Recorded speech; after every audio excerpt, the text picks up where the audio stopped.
even farther than that, young people. I happen to be raising two teenagers. You have to wonder what kind of environment are they going to enter where you're dealing with the opposite sex. Because there are so many things that are different in the world now than they were even when we were young people and growing up, and most definitely when our parents were growing up. And so I wanted to deal with this, and we're eventually going to look at inner beauty, but along the way we're going to look at some points in the story of Esther. The first couple of points we made was why not to marry. I don't know if you have that in your notes or not. We looked at why not to marry, and we found out that Queen Vashti had married to gain social prominence, probably for the wardrobe and the glamour that was involved. And then the second point we looked at was don't marry someone you cannot serve. Don't marry someone you cannot serve. And so Queen Vashti, she would not come in before the king at his request, even though he was a sorry alcoholic. Ladies, you need to remember this, young girls. Don't ever marry a man where you would not be willing to kiss his feet. I know, it's hard. But the Bible says that ladies have to respect their husbands. And you don't want to marry someone who you cannot respect. And Queen Vashti, she did not respect her husband. And even though the request he made was not right, she should have obeyed and put her integrity first. And so don't marry someone that you cannot serve. Let's put it this way. When you look at a boy, or when you look at a young man, and you say to yourself, well, I just might marry them one day. Don't think about them with all their hair. Because when you get older, all of your hair comes off of your head and it goes right down to your back and all over your body. So you have to think about that. And then when you grow up, all of your muscle kind of comes off of the top and it all kind of goes right down here. And so you have to think about that. And then, on a more serious note, if you're seriously contemplating a young man, you might ask yourself, what if this person was burned beyond recognition? No longer recognizable as the person they used to be. Could you still serve them? Or would you want to leave them? And if you say to yourself, well, I would definitely leave them, that is not the person for you. Either they may be the right person and you just may not be ready. You may not have enough integrity yet to have the responsibility of marriage, and you need to wait and you need to get some Bible doctrine. Or it may just not be the right person. And so when you take the vow and it says, till death do us part, always remember that that person could be injured. They could become paralyzed the next day after you're married, and you may be taking care of them the rest of your life. And so don't marry someone under all these things I say.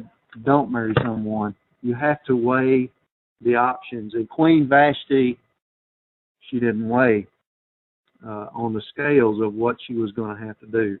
And then the third point we looked at was leadership demands integrity. Leadership demands integrity. And the king drank too much, and he couldn't make good decisions. And I saw a report this morning. I don't know if it was true or not, but we've all heard about the Benghazi attacks on the consulate. And I saw a report this morning that our president that night was somehow incapacitated. He was inebriated that night, whether it was some use of medicine or alcohol. Now, I don't know that that's true. But if that's true, it breaks this rule, this point. Leadership demands integrity, and when you're in a leadership position, you have to be clear-minded 24/7, 365. And so our king, King Xerxes here, he was not. The next point I made was people are watching you. And so the queen was setting the example for all the other women in the kingdom to follow. And they were watching her, and she would have instigated a rebellion on the part of the other women had she not been vanquished. And then we look at the principle of physical beauty versus inner beauty. And physical beauty is a wonderful thing. The Bible says that ladies, you make yourselves beautiful in two different ways. You can make yourself beautiful by how you dress and how you arrange your clothing, and by using makeup, and all of the different ways that cosmetics are used, and even physical fitness and appearance, and how you carry yourself and how you speak. All of these things go into making yourself attractive and beautiful. But the second way is inner beauty, and that is through doctrine in the soul. And inner beauty never fades. Outward beauty may fade, it may go away, it may be taken. But the inner beauty cannot fade, it cannot go away. Now we came down to chapter 2 and verse 7.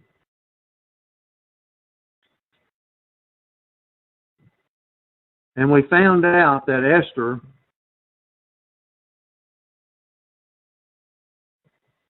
she had lost her parents. And it says, and Mordecai had brought up Hadassah, that is Esther, his uncle's daughter, for she had neither father nor mother. The young woman was lovely and beautiful. When her father and mother died, Mordecai took her as his own daughter. And so the first thing we need to find out here about Esther, what we know about her, is that she came out of a situation that was less than prosperous. It was less than ideal. And as a matter of fact, it was very adverse, the conditions that she came out of. And so what we need to look at here is the fact that young people, when they're growing up, you're going to have all kinds of situations of adversity that you grow up in. And God uses those situations to teach us.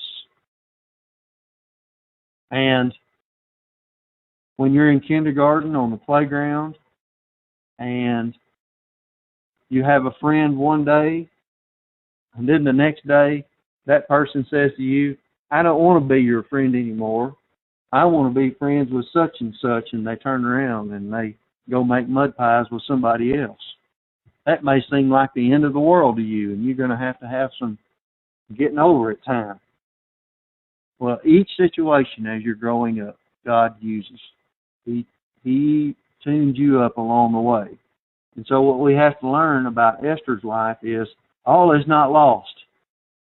Even though Esther had lost everything that she would have known, she was a Jewish young lady out of the land. Her country was under the 5th cycle of discipline. She was in a foreign land. She had lost her family. And obviously when you grow up with a family, you know your immediate family, but you also have friends in the area. And Esther would have lost her family, but she also got uprooted because she had to go live with another man, Mordecai, who took her in. And so she lost all of her people in her periphery. And so she had lost her nation, she'd lost her friends, she'd lost her family, and now she's growing up in a strange family. We're going to find out that she shines through it all. Point number 1 in your notes. Today we're facing a national crisis, and it is called the fall apart syndrome. People can't handle adversity. The slightest provocation, they fall apart. Just a little bit of testing, and boom, they're just totally in dismay, despair. Can't handle any pressure. No adversity. Can't overcome it. Just stop and just fall apart. And we're facing the fall apart syndrome. And I'm going to tell you what. You may say, Brad, you're being tough. You're being unemotional. I'm going to tell you, as believers, there ought not be very many times as believers that we fall apart. That we just have to shut down because we just think it's so bad that we can go no farther. Because God has given us tools. He's given us promises. He has given us the problem-solving devices for every problem that we will face in life. So that when we come to a potential test where we are tempted to fall apart, we ought to stop and tell ourselves, is this really what the Lord wants me to do? Or does He want me to get my toolbox out and fix this thing and carry on?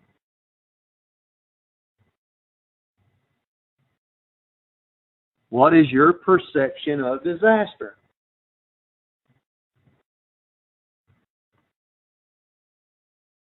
We can think about, you think about an F4 or F5 tornado coming your way, that's a disaster, friend. We watched a movie the other night about a tsunami that came through and wiped out a village. That was a disaster. But some people see disasters differently. As a matter of fact, you can have two young people that grow up in the same household who experience the identical adversity, and one of them may say, my life was totally crushed on that day. I haven't been the same since. And then the other child who experienced the exact same thing may go, I can't even remember that. That was no big deal. I just vaguely remember that. I got over that easy. And so each person's perception of what disaster is totally different. And so what we have to do is take each situation and take God's Word and be able to solve that problem as they come up. I'm going to tell you, God uses disaster.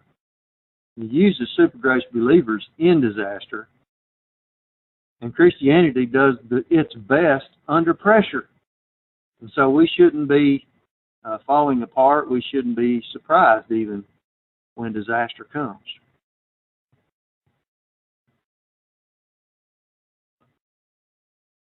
God created the subconscious soul for people to deal with disasters, especially young people to deal with disasters, because in the subconscious, let's just say you come to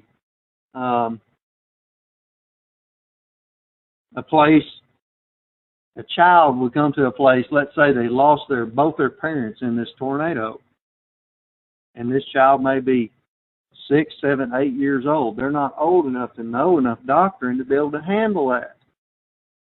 God uses the subconscious, and that significant event can become buried in the subconscious mind to the point where the individual can't even recall the situation, the despondency that caused that disastrous event. But here's the problem. The same thing that delivers the child, if they do not grow up and get doctrine and dig this thing out and work on it and take that situation that they've buried in their subconscious and be able to deal with it with truth, that same disaster will grow up into a bitter root in the soul. And it will grow up right into the soul, and that young person will turn out to have a terrible life because they've not used doctrine to solve their problems. So the subconscious soul is a buffer for horrific events that young people cannot handle, but it also can be the cause of raising a young person who is not able to handle life because they've not dealt with that event.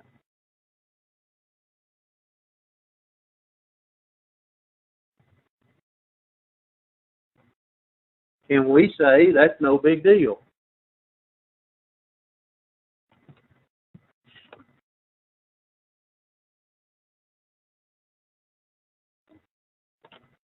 You're walking down a road in Afghanistan and a roadside bomb goes off and you lose your legs. Can we say that's no big deal? To some people, it may be totally disastrous. But if you know doctrine, you know that the enemy cannot touch you without God saying it's okay. And that you have a protection around you. And that you cannot be touched. And before you go to the battlefield, you have to have this in your mind. And so you have to say to yourself, whatever happens to me on the battlefield, God is okayed it. And so if I lose my legs, I understand that God has enough blessing for me to make up for that. And I understand that's no big deal. Now, you have to ask yourself, if you were in Esther's shoes, if both of your parents died and you had to be adopted into a different family, how would you handle that adversity? Could you say to yourself, I know this is God's plan for my life, and I'm going to accept it without being sour, without being bitter, without being destroyed?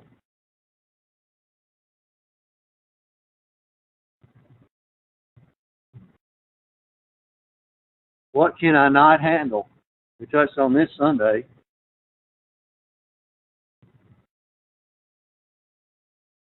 The events that you cannot handle prescribe your weakness. And it's easy for us to say, well, I just don't want to think about that. I can't think about that ever happening. I can't deal with that. No, that's the wrong solution. The solution is find out what you can't handle and then dig into the Word of God and see what the problem-solving device is. So that if it ever happens to you, you can use it. You can be a witness.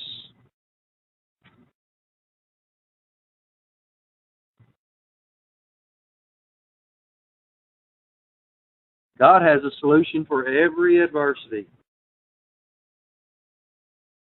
There's no problem, no disaster too great, no situation too sticky that God has not provided a solution for. It's our job to understand the solution and be able to apply it in every given situation.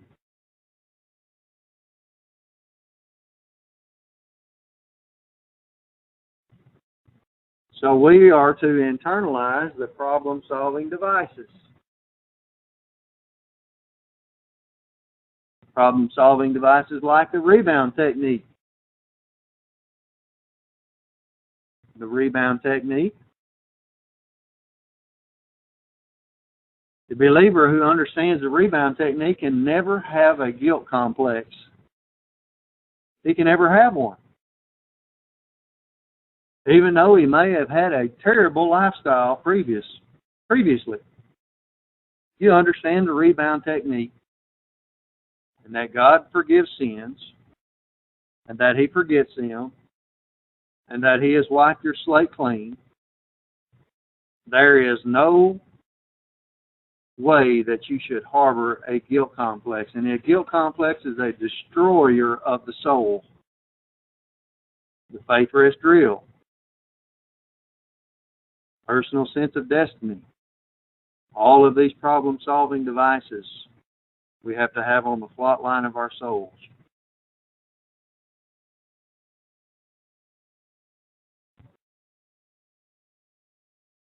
The point of our parenting is to produce a mature soul to match a mature body. Our young people are growing up. Their bodies are maturing. They've got all kinds of hormones and things like that flowing right now through their bodies. They're changing. They're maturing. Our job as parents, and my job as a pastor, is to teach these kids enough doctrine to get their souls to maturity to match their human bodies. What we got in the United States right now is a generation of adults with childlike souls. All they want to do is play.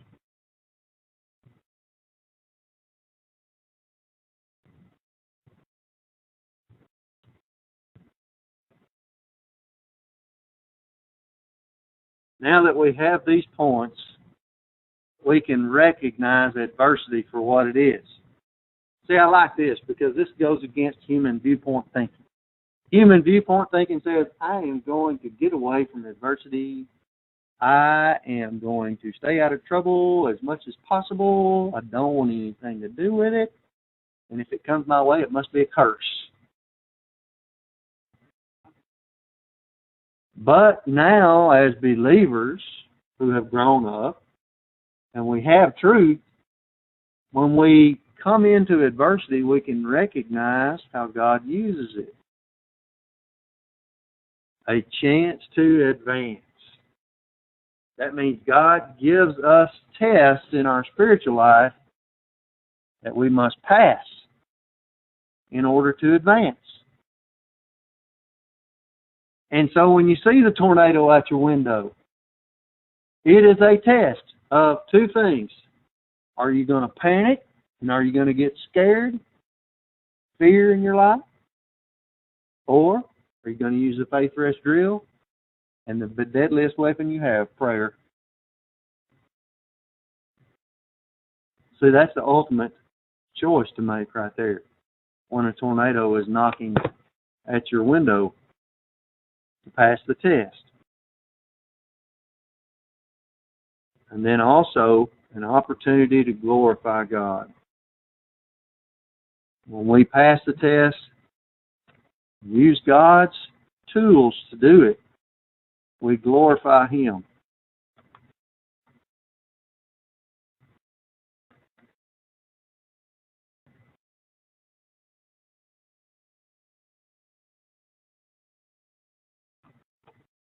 This is the major point I want you to get from Esther's adversity.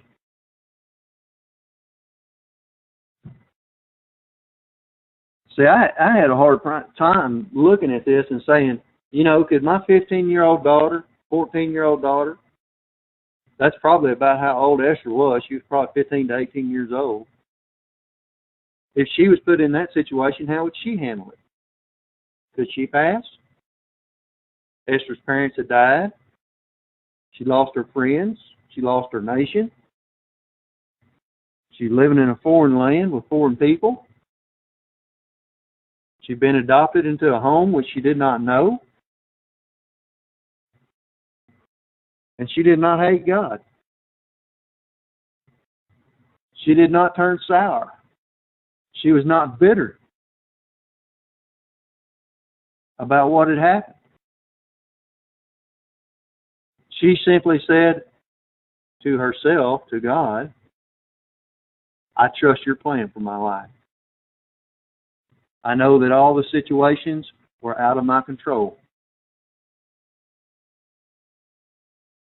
And so we have to trust God's plan for our life. Here's something obvious. When God looks at human history, He can see past history, He can see the future, and He placed you right in time exactly where He wanted you. You didn't exercise any volition to get here. God placed you here at the precise time in human history. You were born on a certain continent, in a certain state, in a nation, right where God wanted you. And so we have to trust God's plan. See, God knew He was going to use Esther to save His people, but she didn't know that. Now we can say, you may not want to make notes on this part, you may, this is going to be the end. Now we can say, when my country has become degenerate. See, Esther's country people, that's the reason they got kicked out of Israel. They went on the fifth cycle of discipline because they were degenerate, just like our nation is degenerate.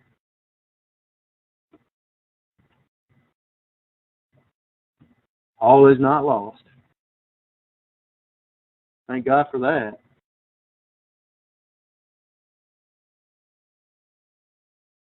If our nation makes it past 2016, we will be blessed. It will be because we have regained a pivot of mature believers. That will be the only way we make it. If we can make it past 2016, it will be from the mighty hand of God preserving us. That will be the only reason.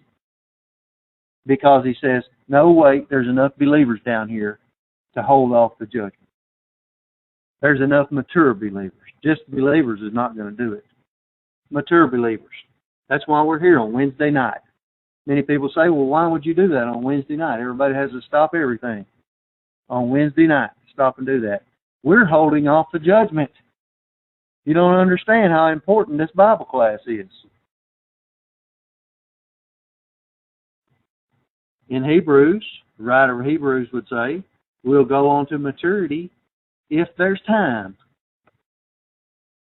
And little did they know they were going to get kicked out in about 3 more years. When my nation goes under the fifth cycle of discipline, guess what? Our land will be gone. Our houses will be gone. The United States is the last bastion of freedom in the world. The bastion of freedom will be gone. If the United States goes under, we'll be owned by China, a communist nation. They will own your land. They will own your products. They will own your children. But guess what? Even if our nation goes down under the fifth cycle of discipline, all is not lost. Look at the life of Esther. Look how she handled it.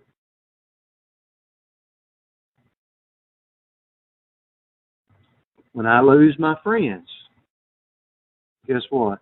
As a young person, that can be very traumatic to lose a good friend.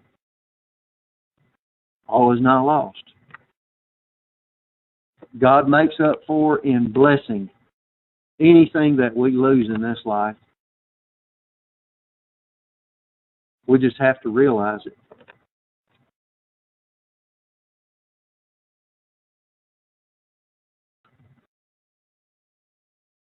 When I lose my loved ones, and you're going to lose loved ones, it's going to be very traumatic for you because it's going to be people that you were close to, people you respected. Guess what? All is not lost. It's not the end of the world. God has a plan for that. He has a way to comfort you in adversity.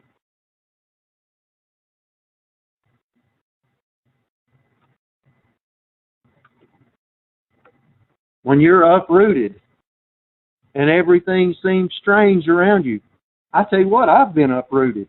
You say, Brad, you haven't been uprooted. Yes, I have. I've lost my America. I mean, I grew up with a pair of 6-shooters and cowboy boots. That's what I grew up with, some plastic 6-shooter, and then I romped and stomped, and I had metal toy tractors. I'm talking about I plowed the ground with big metal ones. The big metal toys that you used to buy here that were made in America, I mean, that's gone, man. All you can get plastic tractors from China now. And if I were to wear my plastic six guns around town and shoot every person that went by with my cap guns like I used to, they'd have the law called on my parents because they were raising the next, mass shooter. Can't do that anymore.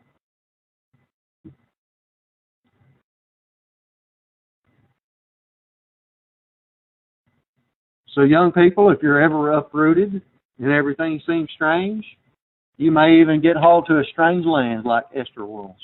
Guess what? All is not lost. All is not lost. God can use you right where you're at. Matter of fact, the Jews who were taken away into captivity, when they came back, they had the biggest revival they ever had in the land. Revival of Bible doctrine. When my world seems to have fallen apart, just like Esther, all is not lost. You know why?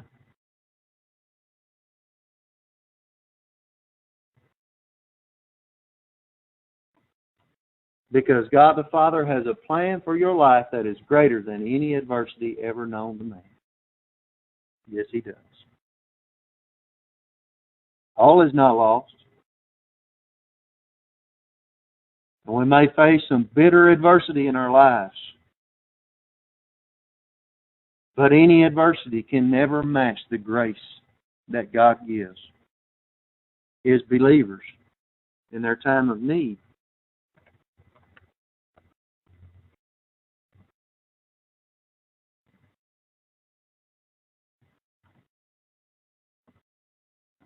So I'm going to stop right there. I'm going to go back to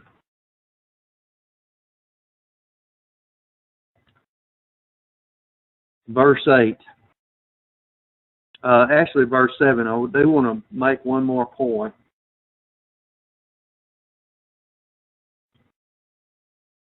We looked at all is not lost. Now, the next point I want you to see is compassion. Mordecai had compassion for Esther. For a young woman to lose her parents, that means that she would have been probably sold into slavery had he not rescued her. And I'm sure that he had to pay the family debts to be able to get her. He had compassion on her. And as believers, we have to develop a compassion for not only other believers, other members of the human race. We have to be compassionate when the time calls for compassion. And we may not understand the situation. Matter of fact, we may not even like the situation. But God calls us to be compassionate. Now, here's one thing that's going on that I think may be wrong now. We have a lot of people who are looking to adopt children, and they're going overseas to do it. And they're going to Asia, they're going to China, they're going to Thailand, they're going to the Philippines, Russia, going to all different lands. And I'm not saying that God can't lead you to do that. But here we see that Mordecai, he adopted a member of his own family, a member of his own race, the Jewish people. And it was someone who was not 3 countries away.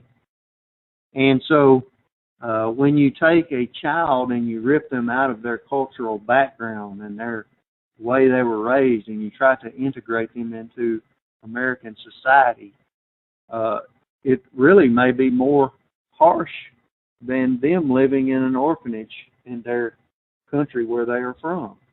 And we simply sending a missionary over there to preach the gospel, and they get saved, and they stay right in their homeland, and then they starve and die. Yes, they may. But they do so without being ripped away from their nation, their culture, their upbringing. And so when we see this, we have to be careful that we don't get into human good also. Now,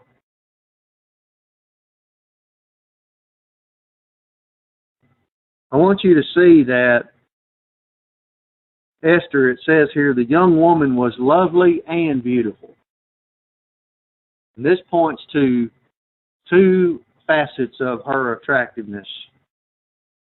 The word for lovely points towards her attitude.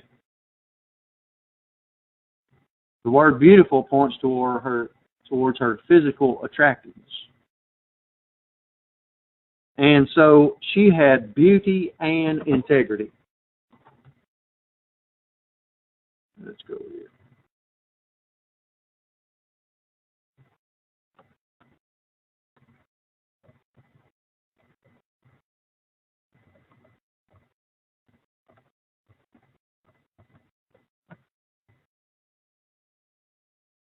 You can take away one and still have a great person. Which one do you think you can take away and still have a great person? Beauty. As long as the integrity remains in God's eyes, it is pleasing to Him. But if you're beautiful and you take away the integrity, guess what? You're like a gold ring in the snout of a hog. You're going to go right in the dirt. Proverbs 11:22. So Esther had beauty and integrity.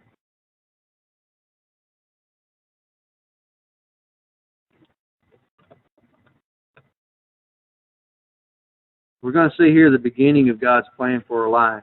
In verse 8, so it was when the king's command and decree were heard. This is the she got rid of Queen Vashti, and now we're going to look for a new one, and it had been circulated. And when many young women were gathered at Shushan, the citadel, there also was taken to the king's palace into the care of Haggai, the custodian of the women. Now the young woman, that is Esther, we don't have one clue here. We understand that Mordecai recognized Esther's beauty, and he, instead of taking his own children, where he would have been able to say, yeah, the king's married to my daughter, instead of taking one of his children that might have been a little less attractive or a little less fitting in the position, but would have advanced him a lot, he recognized that Esther was the person that needed to go. And he nominated Esther and put her into the number. And in verse 9 we see here, now the young woman, that is Esther, pleased him, and she obtained his favor. So he readily gave her beauty preparations to her, besides her allowance. Then 7 choice maidservants were provided for her from the king's palace, and he moved her and her maidservants to the best place in the house of the women. Now, the next point I want you to get is authority. And I'm going to leave it with this right here.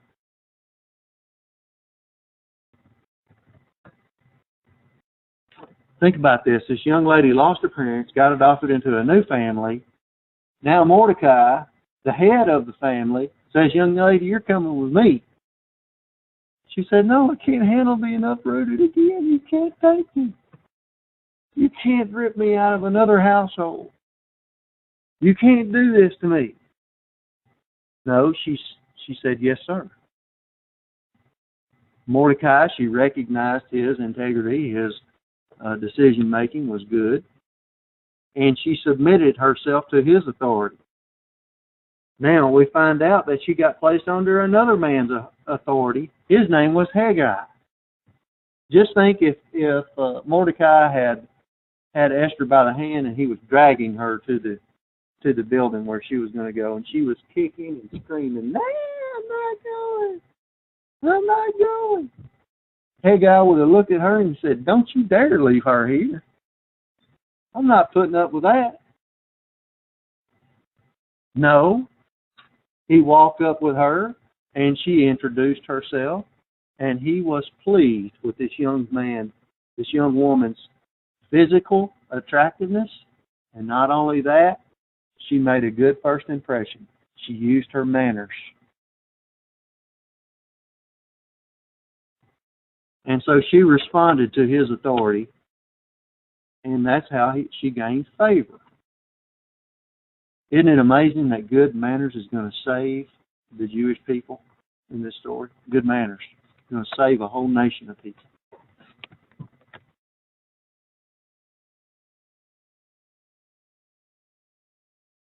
I thank you for your attention and attendance tonight. Are there any questions?